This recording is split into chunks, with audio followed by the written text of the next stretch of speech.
uyu munsi rero tugiye kwiga ijambo rivuga nakunze cyane rivuga ngo nukubaka umuco kubaka umuco wo kwihana, kubabarirana, kwihanganirana no kugarura icyizere.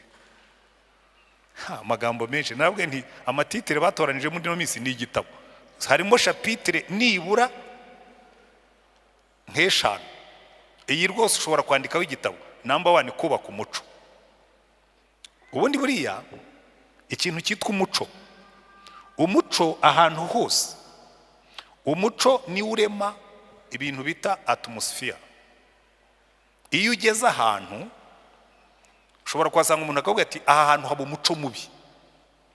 Nuba ahantu haba umuco mubi uzagira stress, uzagira ibibazo. Rero buriya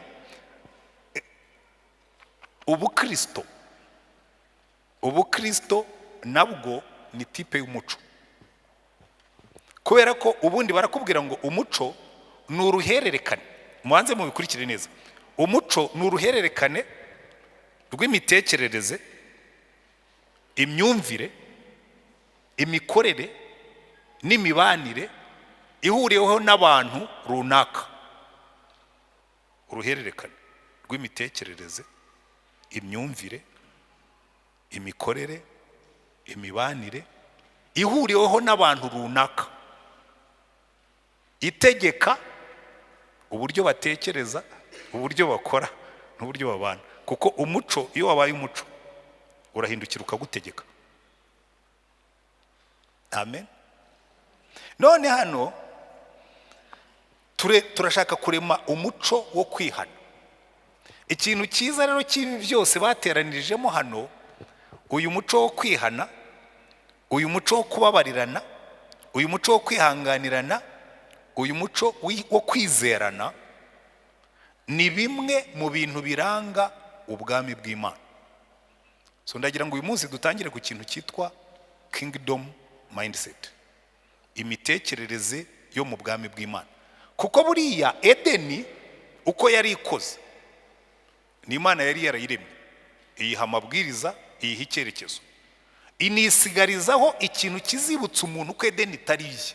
Iramubwira ngo kiriya giti kimenyesha ikibi n'icyiza ntuzagikoreho kuko kizakwicira ibintu. Ari gihe njya nkumva ibitekerezo bibinjemo, iyi ni ingaruka ya cya giti. Mfite ibitekerezo byiza. Paulo nibyo yajya avuga ngo nifuza gukora ibyiza, ibibi bikantanga imbere. Byavuye hehe?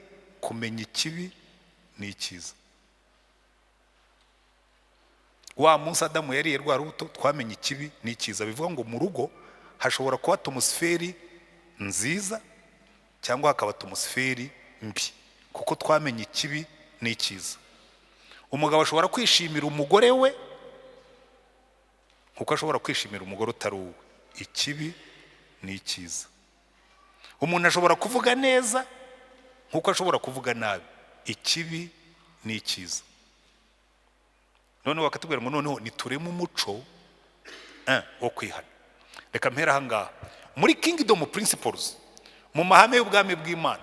Urufunguzo rutwinjiza mu mahame y'ubwami bw'Imana ni urwo ngurwo. Reka mpere kuri Yohana Umubatiza. Ubwo Yohana Umubatiza yatangiraga kwigisha, yatangiye avuga ngo mwihane kuko ubwami bw'Imana buri hafi. Sibyo? Yesu muri Matayo ibice 4 n'abatangira kwigisha, ijambo rya mbere ryavuye mu kanwa ke yaravuga ngo mwihane kuko ubwami bw'Imana buri hafi. Bibabwira ngo nidushaka kubaka ingo nziza, nidushaka kubaka imibanire myiza, nidushaka kubaka imikorere myiza, tugomba kwiga kwihana. Hello? Kwiga kwihana. Aha rero niho hari ikintu gikomeye cyane. Ndagira ngo niye kwigisha ntasomye igice cyo muri Bibiliya. Tubanze dusome amagambo twasomye ejo mu Befeso ibice 4.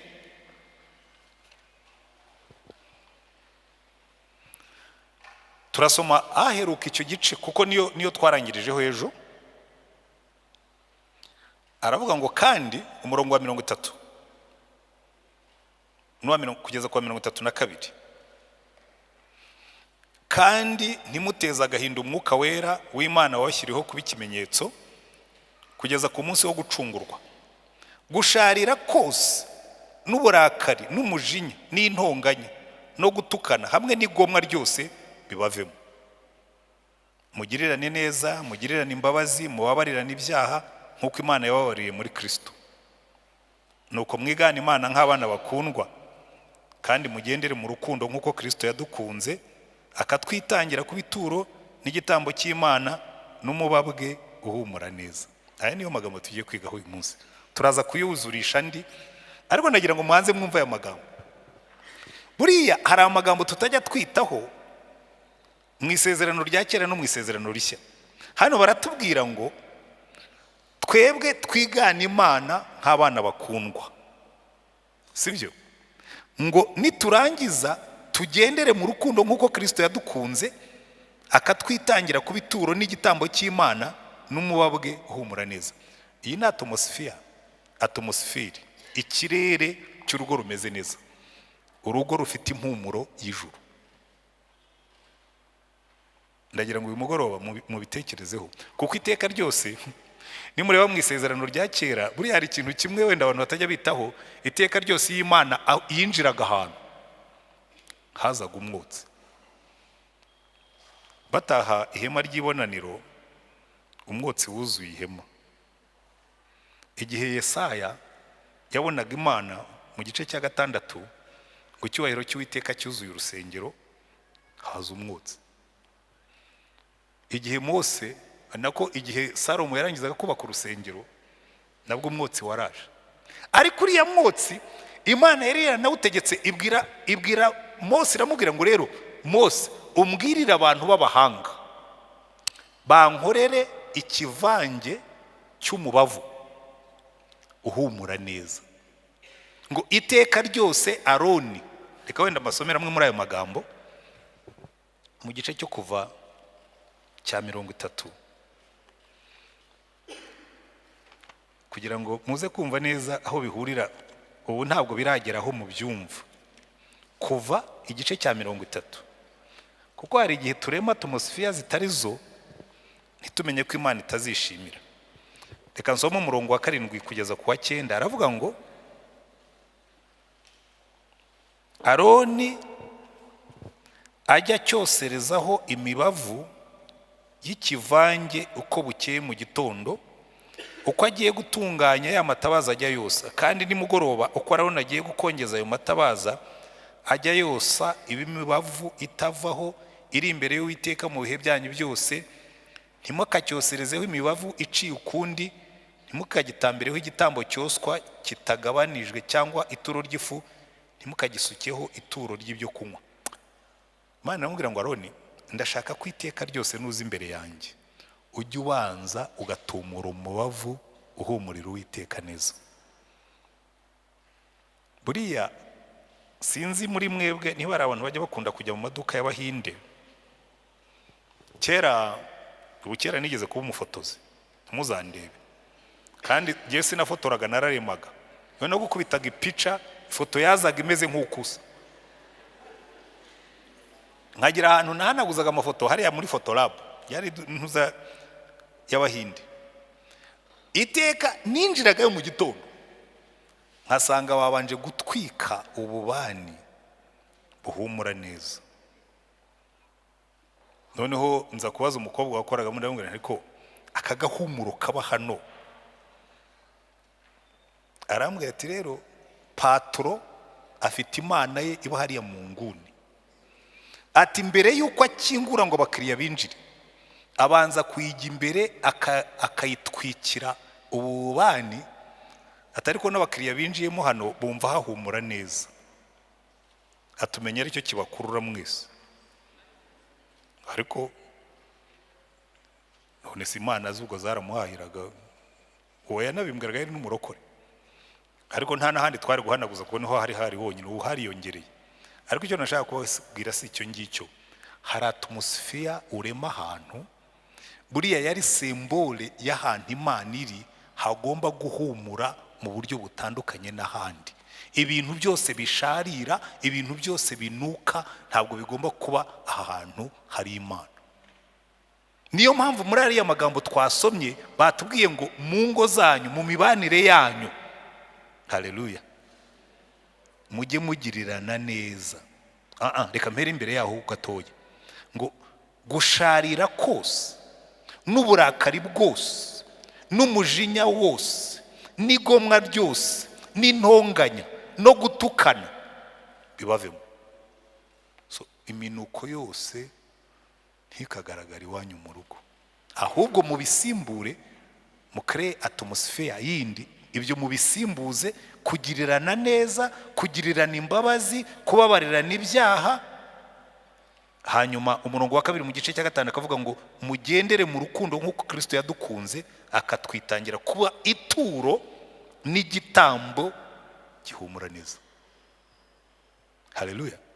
Icyo rero nicyo bita kurema atmosphere, kurema ahantu hasusurutse, hahumura neza, hagenda neza, hatahanda, hameze neza. Nshatse narekera aho ngaho kabwira ngo mugende mureme atmosphere nk'iyo ngiyo. Buriya maze kumva abana benshi b'urubyiruko babwira ababyeyi babo, natwe twakoze anniversaire y'imyaka 20, ubu tumaze 33, murumva nyine ubwo ni kera.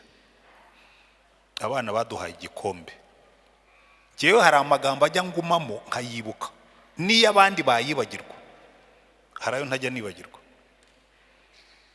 Noneho umwana wacu mukuru aravuga ngo papa na mama ngo mwaturemeye a good nest, icyari cyiza cyo gukuriramo, ngo ntiturabumva mutongana, ntiturababona mu Rwanda, ngo tubahaye igikombe kuko mukundana.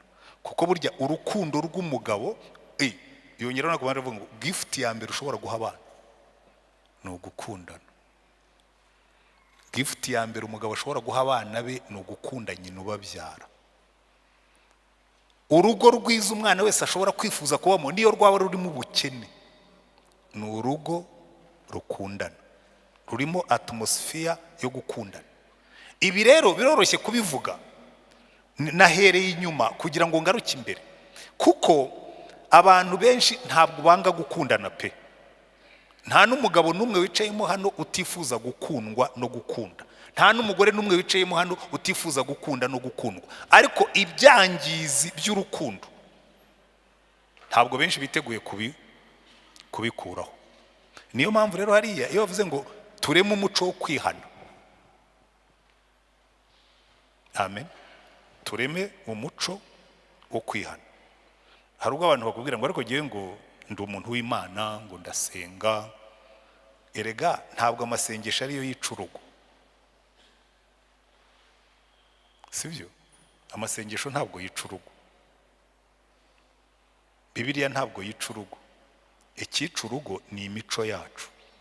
Noneho nimwitegereza neza mukareba biriya batubwira tugomba kuvanaho, Paulo yanditse aravuga ngo, kandi ibi yabyanditse mbere yuko atangira kuvuga ku by'ingo, aravuga ngo gusharira kose,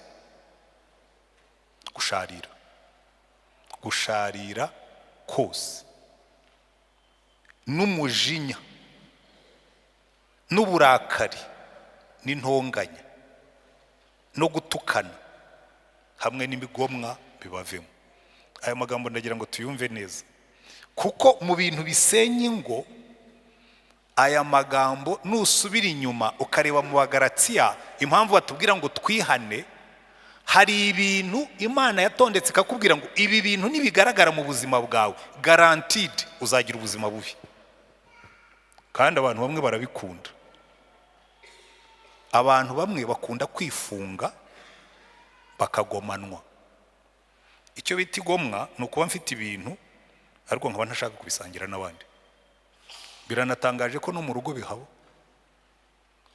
Hari abagabo bagira konte akajya ashimira umugore ho gake, umugore agasoma ku gacuma bamufatiye umuheha. uzi ko abagore bajyaga bafatira umwana kera, akamufatira umuheha akajya amukururira akamugerera, ahasigaye wamugura uti ariko wajya ureka n'umugore wakamenya amafaranga yawe, ngo uyu mugore amenye amafaranga ufite ngo arayangiza. Fayini, nayangiza madaha yacu uzayangize. None se we najyaga mbimubwira, ariko n'ubu nshobora kuzongera nkabimubwira ko nsigaye ngenda cyane, nubwo ni nta kibazo. Nuyakoresha nabi ni wowe uzasonza, ajye nigiriye gutembera. Ariko kuki umuntu yumva yuko abagore bagomba kwangiza amafaranga? Kuki batumva ko twebwe abagabo tuyangiza? Mu rugo iwacu ni giye uyangiza kumurusha, kugiye ngira ubuntu bushobora no gutiza urugi. Ari umuntu akicara akavuga ngo buri mugore ngo amenye iby'amafaranga ukageraho access ngo yayangiza. Urumva ya agenda twahoze tuvuga no kumva yuko umugore ni nk'umwana yangiza amafaranga. Jewe rwose numva icyo kintu atari cyo, kuko niba ufite umugore harwa ayangiza yagira gute? Ngo hari igihe agura ibintu bitari ngombwa. Niba yabonye agakweta akagakunda bigutwaye iki niba yakaguze? Ubundi se akubwiye ati ngurira kare agakweta kuki utakamugurira? So ndagira ngo icyo tubanze tugikuremo, sibyo? Ariko ibintu by'igomwa, hari igihe igomwa rigaragara ku bandi ntubone ko n'igomwa riza mu rugo, kugomanwa. Ugasanga umugabo n'umugore barapfa amafaranga, aho kugira ngo abanezeze nka cya kibazo mwigeze kubaza, aho kugira ngo babere isoko y'umunezero, ahubwo akababera isoko y'ibibazo. Kandi manze mbwira abagabo rwose, umva iki ngiki abantu baragikora, na kera baragikoraga, ariko atari kera cyane. Kuva aho twatangiye kwinjira muri sisitemu y'amabanke n'ibindi, njya nkunda gutanga urugero kuko nasanze iryo kosa n'uno munsi abantu baracyarikora. Ndabaha ingero ebyiri. Muri genocide twagize ibyago dupfusha abantu. Umugabo akaba yari afite imitungo n'amafaranga rwose bihari, ariko umugore atarigeze amenya aho amafaranga ye yabikwaga. Umugabo akagira gutya agapfa, umugore akagira umugisha we n'abana bakarokoka, baba mu bukene kandi umugabo yari afite cash. Abagabo bamwe babaga bafite amazu barayubatse bayashyira ku mazina ya bene wabo, bayahisha abagore babo. Umugabo arapfa, umugore akaba azi ko umugabo yagiraga amazu ariko ntibazi aho aherereye. Byabayeho n'ubu biracyabaho. Ukibaza ariko washatse umugore mubyarana abana bawe, umuhisha imitungo yawe, umuhisha amazu ufite, umuhisha amafaranga ufite, ko stroke zisigaye zifata umuntu zikamukubita. Ubu stroke igukubise uyu munsi ubwonko bugasiba, uretse no gupfa ahubwo bugasiba. Stroke iragukubita bugasiba. Ubwo rero ngo wari waraye very smart, very stupid. Tekereza kujya wicara wagucunga mu kagare badashobora no kubona ibyo bakugaburira, ubwonko bwarasibye. Kandi nkubwira indyarya za hano hanze, iyo zibonye stroke yagukubise ubwonko bwasibye, ntabwo aza ngo avuge ati ko madaha buriya hari inzu yanyu umugabo wawe yanyanditseho, reka da ko bwasibye se.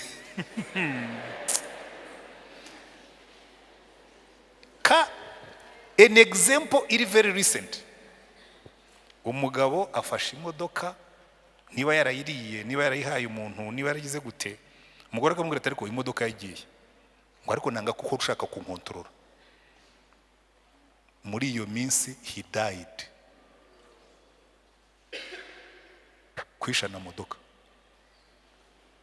Iyo ni inkuru yabaye, ntabwo ari kera cyane. Rero ibintu byo kugomanwa, ibintu byo guhishana, ibintu byo kubundabunda, Imana ikavuga ngo niba mugiye kuzubaka urugo rurimo atmosphere of heaven. Muribuka twarabibonye ejo ngo Adamu na Eva ngo babanaga ngo bambaye ubusa, transparency total, ngo kandi ntibakorwe n'isoni. Biroroshye cyane, nimwarakoze ivangamutungo risesuye, ni mu bisangire byose. Kandi wanukoze n'ivanguramutungo jya umwereka ibyo ufite, ubwira uti biriya ni ibyanjye, nta burenganzira ubifiteho, nzajya nkugenera ariko biriya ni ibyanjye, ariko bibe birahagaragara. Kuko hari umunsi ushobora kugira ibyago nubwo mwari muri mu ivanguramutungo, nibura abana bawe umugore akababwira ati biriya bintu ni ibyaso, mujye kubikiriminga. Ariko ubwo bwenge mufite ni ubwenge bw'isi. Hari naho muri Yakobo yavuze ngo ubwo ni ubwenge bw'abantu, ngo ndetse n'ubwenge bw'abadayimoni. Hari ubwo Satani akubeshya. Noneho Bibiliya ikatubwira ngo nitureme atmosphere nziza. Aha ngaha rero niho hazamo kwihana, kuko kugira ngo biriya byose tumaze kubona tubivemo, reka mbanze mberekezo izo nyinshi z'urugo, ne kugarukira ku gace kamwe gusa. Nimufate mu Bagalatiya ibice 5 umurongo wa 19 uratubwira ngo dore imirimo ya kamere iragaragara niyi: no gusambana, no gukora ibiteye isoni n'iby'isoni nke, no gusenga ibishushanyo, no kuroga, no kwangana, no gutongana, n'ishyari, n'umujinya, n'amahane, no kwitandukanya, no kwirema ibice, no kugomanwa, no gusinda, n'ibiganiro bibi n'ibindi bisa bityo. Ndababwira hakiri kare nkuko nababwiye kera yuko abakora ibisa bityo batazaragwa ubwami bw'Imana. Hari igihe abantu bumva ngo batazaragwa ubwami bw'Imana, kuva ku bwami bw'Imana oya, nshatse nabihindura nkavuga ngo abakora ibisa bityo ubwami bw'Imana ntabwo buzaba iwabo mu rugo, kuko ubwami bw'Imana tubutangirira hano hasi. Ugiye ndi umuturage wo mu bwami bw'Imana, I'm a citizen of the kingdom. Iyo witwa umukristo ubu uri niyo mpamvu bariya batubanjire bavuga ngo twe turi abashyitsi n'abimukira mu isi. Kubera iki? Turi abaturage b'ubwami bw'Imana, iwacu sino, ariko hano turahahita, turahanyura, tuhakora imirimo, ariko we are passing by. Turi abashyitsi n'abimukira, turi abaturage b'ubwami bw'Imana. Bivuga ngo twebwe iyo twakiriye Kristo tukemera kugendera mu muco wa Kristo, ubwami bw'Imana turabumanura bukazi wacu. Niyo mpamvu Yesu yavuze ngo umuntu nankunda azitondere amategeko yanjye, ngo kandi umuntu niyitondera amategeko yanjye ngo data azamukunda, nanjye nzamukunda, ubwami bumanuke buzi wanyu. Haleluya. Iki nicyo bishaka kuvuga. Biriya rero iyo Yesu yavuga ngo mwihane kuko ubwami bw'Imana buri hafi, bivuga ngo iyo wihannye biriya byose bamaze kutubwira, ubwami bw'Imana buramanuka. Nirwo rufunguzo ruzana ubwami bw'Imana mu buzima bwanjye, nirwo rufunguzo ruzana ubwami bw'Imana mu rugo rwanjye, nirwo rufunguzo ruzana ubwami bw'Imana aho dukora no mu gihugu n'ahandi hose. Kuko ibi ngibi tumaze gusoma nibyo byica ingo. Nibyo bigira bite? Nibyo byica ingo. Ingo zicwa na biriya bintu twarondoye byitwa gusambana, gukora ibiteye isoni, iby'isoni nke, kuroga, kwangana, gutongana, ishyari, umujinya, amahane, kwitandukanya, kwirema ibice. Ariko ibintu birakomeye. Kwitandukanya no kwirema ibice mu byo twihana. Umugabo arongora umugore bakabana bakirema ibice, ugasanga umugore akunda abantu b'iwabo kanga b'iwabo w'umugabo, ugasanga umugabo akunda abantu b'iwabo kanga b'iwabo w'umugore, bakirema ibice, urugo rukabiha. Nibyo cyangwa se byo? Rukabiha, kwirema ibice. Ibi bintu byose tumaze kubona iyo biri mu rugo, Imana iravuga ngo niba mushaka kubaka urugo rwiza mwihane. Wicare wihane, wihane gusinda, wihane gusambana, wihane amagambo mabi, wihane kureba pornography. Biteye isoni nabyo birimo, ariko burya Imana izi ubwenge, ibindi bishyira mu magambo azahora ari eternal. Wihane biriya byose kuko nibyo bisenya ingo. Ariko icyo nkundira Imana ntabwo kubwira ngo wihane gusa ugarukiriza aho ngaho. Iyo umaze kwihana buriya yongeraho kubabarirana ko nshobora kwihana, ariko iyo nihannye hari undi mba nakomerekeje, sibyo? Tugaruke kuri ya magambo twahoze twiga, yatubwiraga ngo mubabarirane, mugirirane neza, mugirirane imbabazi, mubabarirane ibyaha nk'uko Imana yababariye muri Kristo. Ko nshobora kwihana iyo wanze kumbabarira, n'ubundi amahoro ntaza, sibyo? Niyo mpamvu Imana iteka ryose duhamagarira kubabarirana. Muri Matayo ibice 18 bigeze kubaza Yesu, baramubwira ati ariko mwene data nankorera ibyaha nzamubabarira ingize kangahe? Yaduhaye intambwe tugomba gutera iyo twakoserezanije. Ndagira ngo ibi byo tunabyige tubyumve neza. Iyo twakosanire, kuko mu rugo tuzakosa pe, tuzakosa, ntabwo turi intungane, ntabwo turi abamarayika, buri muntu wese ashobora gukosa. Ahubwo ikibazo kibamo, ariko twebwe abagabo dufite ingorane, uretse ko n'abagore mutari shyashya. Rero ukuntu abagore bihana birashimishije. Umugore arabanza agacana umuriro, wamara gufata yabona umugabo yifunze, kamubwira ngo ariko ubundi genda nagukunda, ngo rwose, ngo niba nakubabaje ngo mbabarire, ngo nta kibazo. Ubundi kwihana bivuga ngo iki kintu ndemera ko cyari kibi. Iyo ni etape ya mbere. Icya kabiri, nafashe icyemezo cy'uko ntazabyongera. Ubundi ugomba kwihana ibintu ugiye kureka, naho ubundi ari ukwihana kwa nyirarureshwa.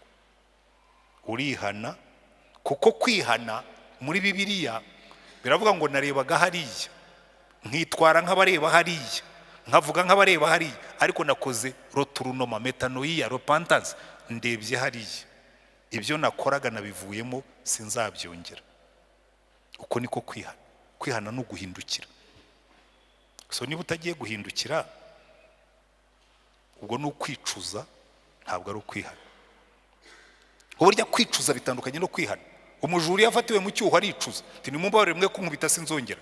Wamurekura yagera hari haruguru ugasanga yongeye. Uko ni ukwicuza. Kwihana ni ukwemera ko ibyo wakoraga byari bibi, ugafata icyemezo cyo kubivamo, hanyuma uwo wabikoreye nawe Imana ikamuhamagarira kukubabarira. Yesu yabwiye abigishwa be, arabwira ngo mwene so naguhemukira, Matayo 18 umurongo wa 15, mwene so nakugirira nabi, ugende umumenyeshe icyaha cye mwiherereye. Ndagira ngo mu ngo zacu iyi pratique tuyige.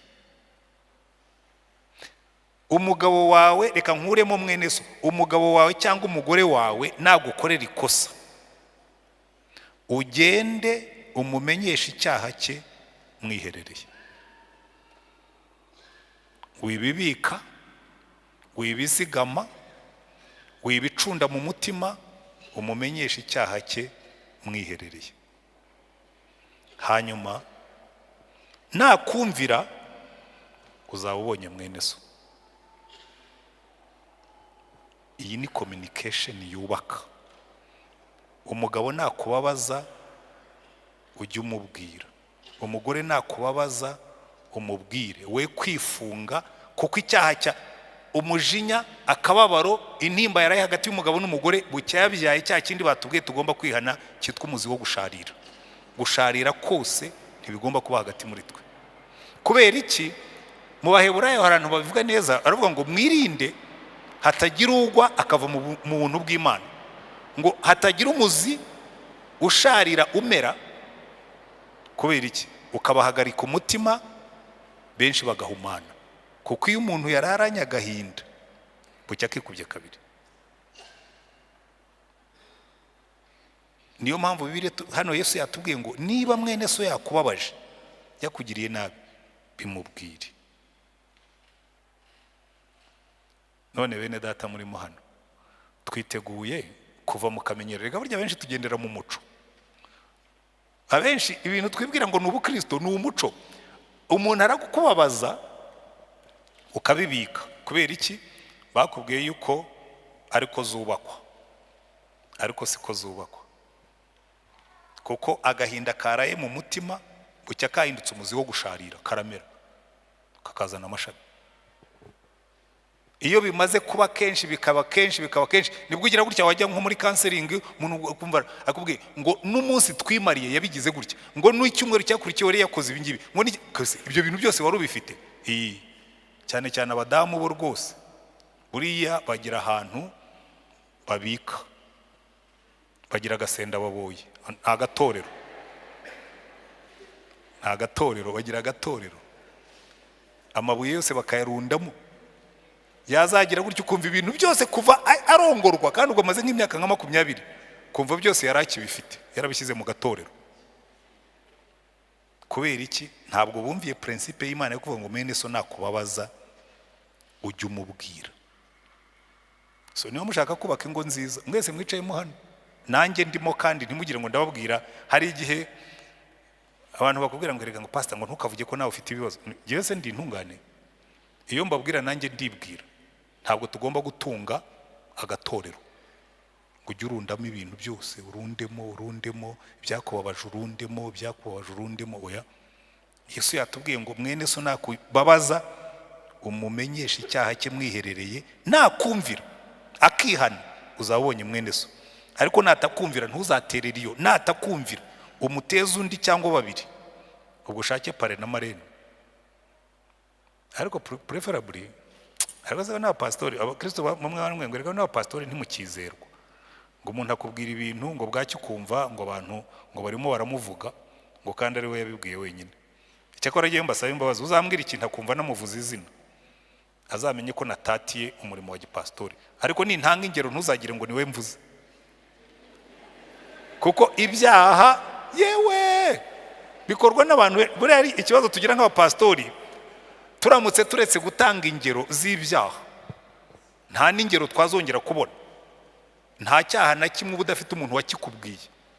Ushobora kuvuga uti abantu barasambana, uti buriya n'igihe wavuga none se nzareke kwigisha ku gusambana. Uti mu ngo zimwe na zimwe abagabo bagundira amafaranga, uti buriya n'igihe avuga kandi narabimubwiye. None tureke kubivuga kandi bihari aho rero. Ariko icyo ubundi tubujijwe, ndashaka kubigisha deontology y'imikorere. Ubujijwe kuvuga izina ry'umuntu, unabujijwe no kuvuga aho atuye, ngo ejo ngo naririmo kugenda hariya hepfo Kabeza ngo nuko umugabo umwe oya. Ahubwo iyo wumvise biri na very delicate turabyimuruka bijyana kure. Hari ingero njyana za Nairobi, izindi nkazijyana za Kampala, kandi zarabereye hano hepfo muri Kajeke.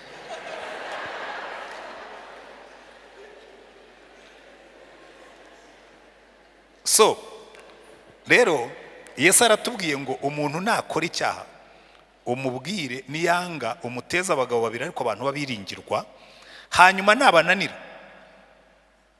murishyire ijambo ryose rikomerere mu kanwa k'abagabo babiri cyangwa batatu, kandi niyanga kumvira uzabibwira itorero, niyanga kuryumvira naryo azakubeho nk'umupagani cyangwa umukoresha w'ikoro. Icyo bishaka kuvuga ni iki? Twebwe ikosa dukora, umuntu agukorera ikosa ukajya kuri etape ya 4 bugacya isi yose yabimenye, ntiwigeze umubwira, ntiwigeze umuteza abantu babiri mwizeye, ntimwigeze mubibwira abapastori banyu, yatimbiye tukabyumva murimo kudivorce. Izi ntambwe Yesu yaduhaye iyo zubahirijwe zibyara umusaruro. Ariko kugira ngo zibyare umusaruro nuko twiga kubabarirana, ariko tukiga no kwihana. Aha niho Petero yahereye abaza Yesu ati se mwene data nankosereza cyane nzamubabarira ngeze kangahe? Aramubwira ngo uzageze 77. Bivuga ngo kubabarirana bigomba guhinduka culture, bigahinduka umuco. Mbabwiza ukuri, uramutse ubabariye umuntu inshuro 77, interpretation ziratandukana. Wari uvuga ngo ni 70 gukuba 7, abandi bakavuga ngo ni 70 expose 7. Uko wabibara kose ni byinshi. 70 gukuba 7 inshuro 490. Ubabariye umuntu inshuro 490 byaba bimaze guhinduka umuco wawe ku buryo nta kibazo wagira cyo kuzongera kumubabarira. Kuko ubundi bisaba iminsi 30 upratika ikintu kikabatangiye guhinduka habit. Wagikoza umunsi umwe, 2, 3, 4, 5, barakubwira ngo nyuma y'iminsi 30 biba byatangiye guhinduka umuco. Noneho tekereza inshuro 490 n'umwaka n'igice. Icyo gihe rwose kandi agukosereza buri munsi. Umaze umwaka n'igice ubabarira umuntu buri munsi, waba waramaze kuba expert mu kubabarira ku buryo nta kibazo wazongera kugira. Sibyo? Yesu rero buri urugero yarushyize hejuru, kuko kubabarira it's a culture of the kingdom. Niyo mpamvu batubwire ngo duse na data wo mu ijuru.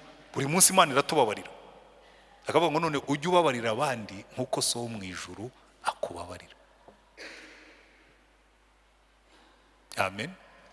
Ariko biriya bintu genda sigaye mbikunda cyane, kuko biroroha cyane. Burya hari igihe umuntu yibwira ngo iyo urakaye ngo ukakambya agahanga ngo nibura abantu bumva ko warakaye bikakumarira ikiza. Njya mbwira abantu nujya kuganira n'umuntu ujye ugabanya ijwi. Imbaraga ukoresha utongana, nimwumva ukuntu ndimo kuvuga cyane, ubu iyo mba ndimo gutongana energy binsaba mu mihogo n'imitsi yo mu ijosi yikuba 5. Kuvuga ko buryo ubwira umuntu ibintu neza bisobanutse, nta na blood pressure urwara, kandi no mu gahanga kawe ntihazaho iminkanyari, kuko uzari umuntu urimo gutongana ubona mu gahanga ke hakambye akirabura. Waba wirabura nkanjye bwo neza ugahita usa n'inkoni iteka. Imana ikakubwira ngo ya relax, ibyo uvuga ubivuge mu rukundo. Kubabarira no kwihanganira nabyo birajyana. Reka ndangirize ku kintu cyo kubaka icyizere, ko ngiye gusoza. Buriya mu bintu bikomeye ni ukubaka icyizere iyo umuntu yaguhemukiye. Mbona ari nacyo gikomeye mu ngo nyinshi. Abantu benshi birabagora kongera gusubiza umuntu icyizere iyo cyamenetse. N'abantu benshi nk'abagore bigeze gukubitwa n'abagabo, abagore bigeze gucibwa inyuma n'abagabo, ariko noneho pire abagabo baciwe inyuma n'abagore, kugira ngo umugabo azongere kukwizera yagufasha usambana. Believe me or not, umugabo uzababarira umugore yafasha asambana, mujye mumukomera amashyi, burya bari umugabo cyane, aba yarahuye na Yesu. Ko burya abagabo twebwe turi na exclusive. Yafashe umugore asambana kugira ngo azabimubabarire bisaba imbaraga nyinshi. Abagore bo barashinyiriza, bamenyereye kubabara, ko niyo babyara bababara. Umenya umugore utwita agatwara umwana amezi 9 mu nda, buriya ndabubaha cyane. Buriya rero bigiramo ikintu cyitwa patience. Mbabwiza ukuri, umugabo watwita amezi 9 akabyara umwana, bajya badukorera cesarienne ku mezi 6, ntabwo twarenzaho. Ntabwo ari ukubabeshya. Umugabo wakwihanganira uruhinja rukakurira mu nda yawe, rugenda rukura rukuremerera ukageza naho utakijya mu wajyamo. Ariko wazamera abagabo gutwita bakazinuka inzoga. Rwose Imana ikavuga iti ngiye kubateramo ikintu gituma bazinuka. Ziko burya guhurwa. Ariko burya no kuzinuka nabyo, yewe nifuzaga ko bazinuka ntibahurwe, kuko iyo yahuzwe yamaze kubyara arongeraga. Agakiza ko kadutera kuzinukwa, ntabwo kaduha guhurwa. Icyo nashaka kubigisha, iki kintu cy'icyizere iyo cyamenetse kikikubita hasi, Imana irakubwira ngo ongera ucyubake ukigarure. Ongera ukunde nk'uko Imana yatwihanganiye ikadukunda. Ongera utange amahirwe, ariko byose byubakira kuri ariya magambo yose twamaze kubona. Ntabwo uzagira icyizere ku muntu utihana.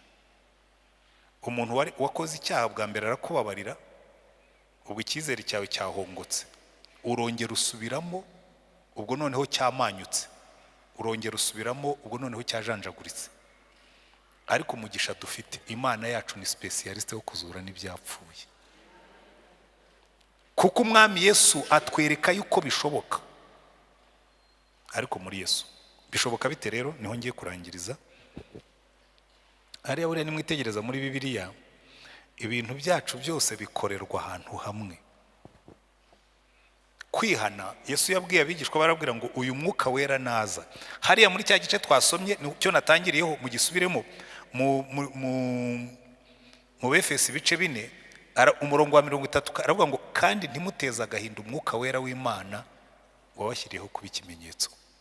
Buriya guteza umwuka wera agahinda, umurimo wa mbere w'umwuka wera niwe ukora biriya byose tumaze kubona. Abikora ati niwe utwemeza ibyaha tukihana. Muribuka mu gitabo cy'Itangiriro ibice 6 hari ahantu Imana yavuze ijambo rikomeye cyane, iravuga ngo umwuka wanjye ntazahora akirana n'aba bantu kuko gutekereza kwabo ari kubi kuva mu buto bwabo.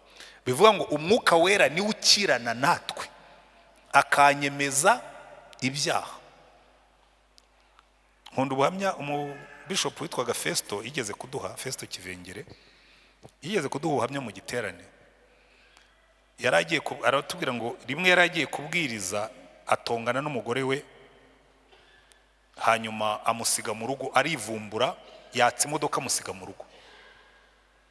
Aragenda ageze mu nzira ngo yumva umwuka wera aramubwiye ngo rero niba usize uriya mugore wawe mu rugo kuri iyo ugiye, uragenda wenyine ntituri bujyane. Ngo akata imodoka asubira mu rugo aramubwira ati banza umbabarire kuko ningenda umwuka wera amusigaranye hano arimo kukurema umutima, n'ubundi ntacyo ndi bumarire bariya abantu, kuko umwuka wera niwe wemeza abantu ibyaha. Samusoni yagendanye n'umwuka, umwuka akajya amuzaho, Samusoni agakora ibintu bihambaye, ariko abigira akamenyera akajya gusambana, umwuka akamukoraho. Bukeye ngo kwa Dalila umwuka aravuga ati oya, ibinda birambiwe. Ngo ahaguruka azi, ngo ntiyamenya ko Uwiteka yamuretse. Mu yandi magambo ntiyamenya ko umwuka yamuvuyeho, bamukuramo amaso. Umwuka wera niwe tukorana akatwemeza ibyaha tukihana. Amen. Kandi icya kabiri, ziriya ngeso nziza batubwiye, mubabarirane ibyaha, mugirirane neza, mugirirane imbabazi nk'uko Imana yababariye, izi ni imbuto z'umwuka. Buriya mpora mbibigisha hano, atmosphere nziza. Erega niba byashobokaga, ibyo ndimo kubabwira nyamara mushobora kuba mutabyumva neza, kuko buriya abantu benshi kubera ko twize amashuri, twasomye Bibiliya, twavukiye mu madini, ibintu byo kuzura umwuka ntabwo bikigira agaciro mu itorero. Ni bangahe muri mwebwe bicayemo hano ujya wumva ufite inyota nyakuri yo kuyoborwa n'umwuka? Ugira inyota nyakuri yo kwera imbuto z'umwuka, kuko baratubwira ngo imbuto z'umwuka nimuzumve neza, mumbwire ninde utakwishimira kuba mu rugo rumeze buryo. Imbuto z'umwuka ni urukundo, ni ibyishimo n'amahoro. Iyo ni atmosphere yo mu rugo no mu kazi n'ahandi. Urugo rurimo urukundo, rurimo ibyishimo n'amahoro. Ninde mugore utakwishimira kugira umugabo wuzuye urukundo kandi rwose uhora ari joyful kandi ari peaceful, ufite urukundo n'ibyishimo n'amahoro? Ninde mugabo utakwishimira kugira umugore uhora ari muri good mood, utaha ugasanga umugore wawe arashininga, araseka, nta depression, nta bad mood, nta mukushi, nta satani? Urukundo, amahoro, ibyishimo.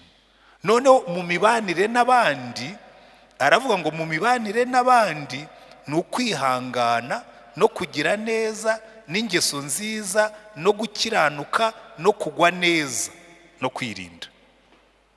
Umuntu ugwa neza rwose akagira neza akihangana, biriya byose rero twashakaga, iriya atmosphere, uriya mwuka mwiza, iriya mpumuro nziza, presence y'umwuka mu rugo. Haleluya. Kuko iyo Yesu yaje mu rugo akaba umwami, Imana ikaba data, umwuka akaba coordinator, ibintu byose biba byatunganye. Ni urema biriya byose turimo kwiguma. Uyu muco wo kwihana, umwuka wera ni utwemeza ibyaha. Umuco wo kubabarirana no kwizerana n'icyizere uva muri iriya fruit. Ukabuzi ngo uyu mugore wanjye nshobora kumwizera kuko maturite igaragazwa no kwirinda. Ndabizi neza rwose hari ibintu adashobora gukora, kuko imbuto yo kwirinda imurimo, n'uyu mugabo niko ameze, no gukiranuka kandi ko nta byaha yijandikamo kandi kuko arakiranuka. Imbuto z'umwuka nizo ziryoshya urugo, imbaraga z'umwuka nizo zitwemeza kwihana. Ariko muzabyumva neza nimwakira Yesu, kuko iyo Yesu amaze kuza mukamenya ko Imana ariyo data, mukamenya ko Yesu ari we mwami, igikurikiraho baravuga ngo ntawe ushobora kuvuga ko Yesu ari umwami atabibwirijwe n'umwuka. Icyo gihe umwuka nawe aratangira agakora umurimo we muri twebwe. Reka rero ngarukiriza ahangaha, hanyuma uyu mugoroba niba wicayemo hano mu rugo rwawe harimo umuzi wo gusharira, kuko hariya twabonye amagambo akomeye cyane, baratubwira ngo gusharira kose n'uburakari n'umujinya n'intonganya no gutukana hamwe n'igomwa ryose bibavemo. Ibyo ni ukwihana. Ariko buriya gusharira, hari n'igihe usharira atari uko ugomba kwihana, ahubwo ari uko wababaye. Ariko umugisha dufite, umuti wo gusharira nawo ufitwe na Yesu. Ko biratubwira ngo ubwo Yesu yajyaga ku musaraba yishyizeho intimba zacu, yishyiraho imibabaro yacu, ariko ku rundi ruhande yishyizeho n'ibyaha byacu no gukiranirwa kwacu. Aha munsi y'umusaraba niho umugabo ahagarara akihanira ibyaha bye, niho umugore ahagarara akihanira ibyaha bye, kuko Yesu yishyizeho ibyaha byacu, yishyiraho no gukiranirwa kwacu. Ariko na wa wundi wakomerekejwe, na wa wundi wahemukiwe ashobozwa kubabarira, kuko ku musaraba Yesu yishyizeho intimba zacu n'imibabaro yacu. Iyo rero umuntu yicaye munsi y'umusaraba akateze uriya muntu yankomerekeje, Yesu akazarambura ikiganza akavuga ngo humura, biriya nabyo nabyishyizeho, mpintimba zawe maze ibindushya byose ndabimukorera, nta wundi utari Yesu wabyihangane. Urwo ni uruhande rumwe rw'umusaraba. Ku rundi ruhande undi arimo kuririmba ibyaha byanjye Yesu yarabyikoreye,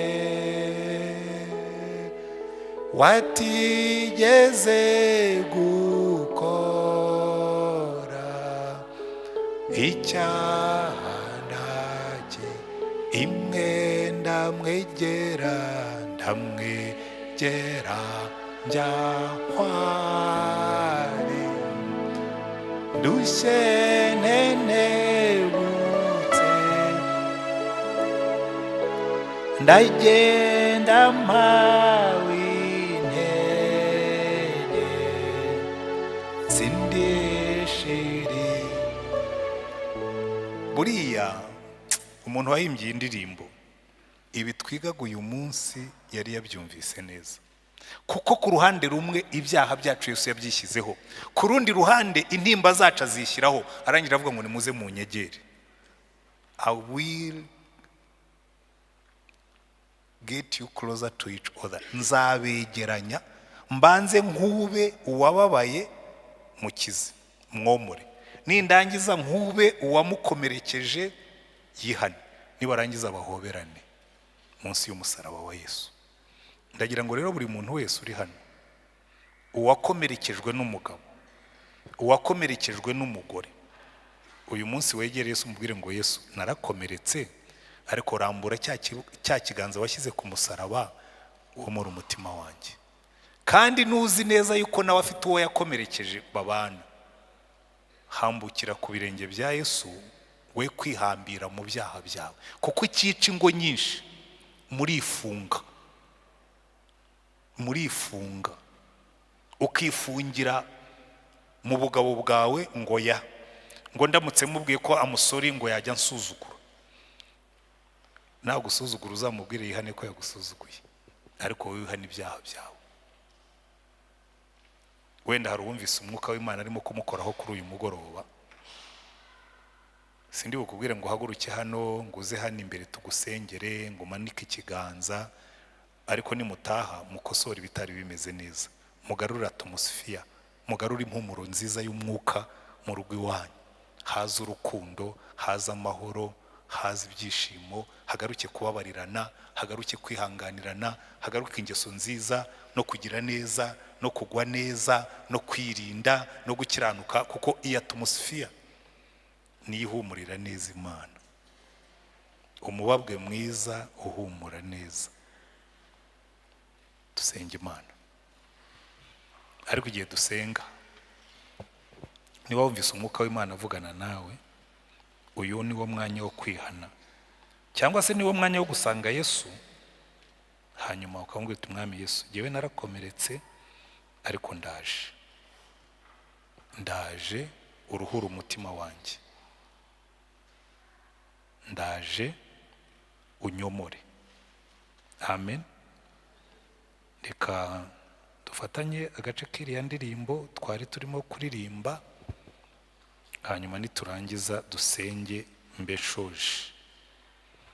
Ibyaha byanjye Yesu yarabyikoreye, watigeze gukora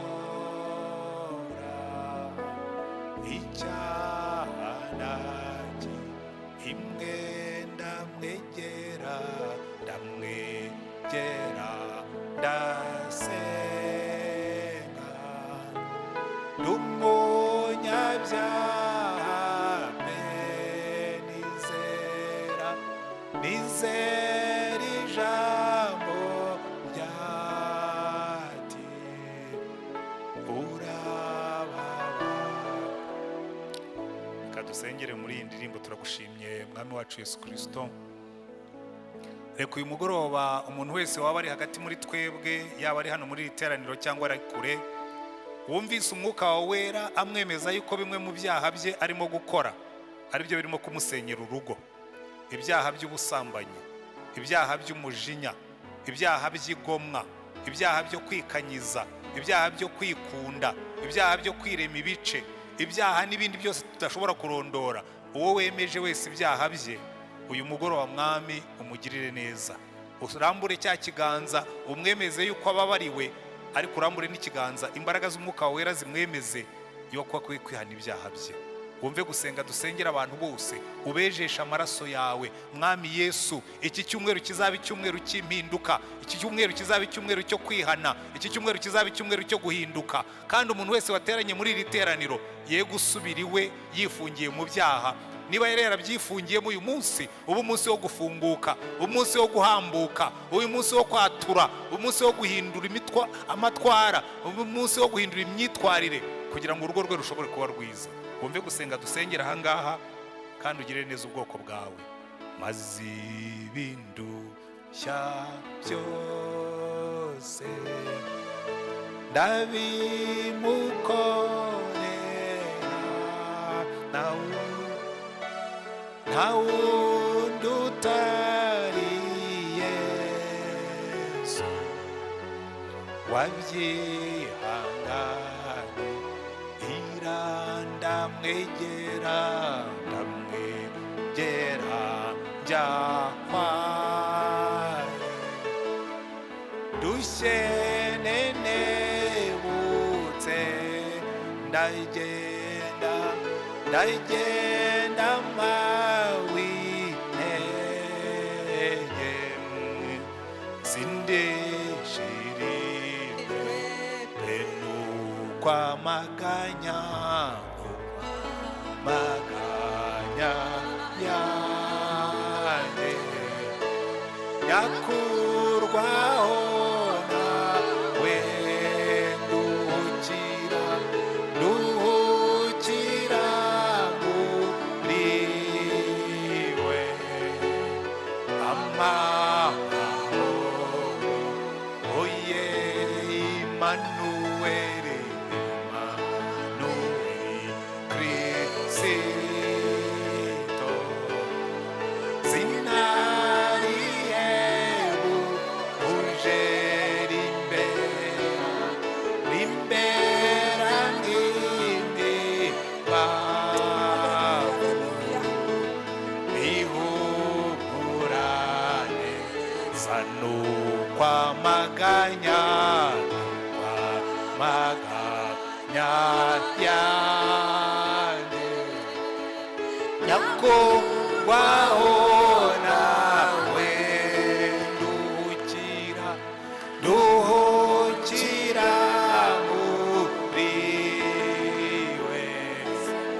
amahoro, oye Emmanuel, Emmanuel, Cristo,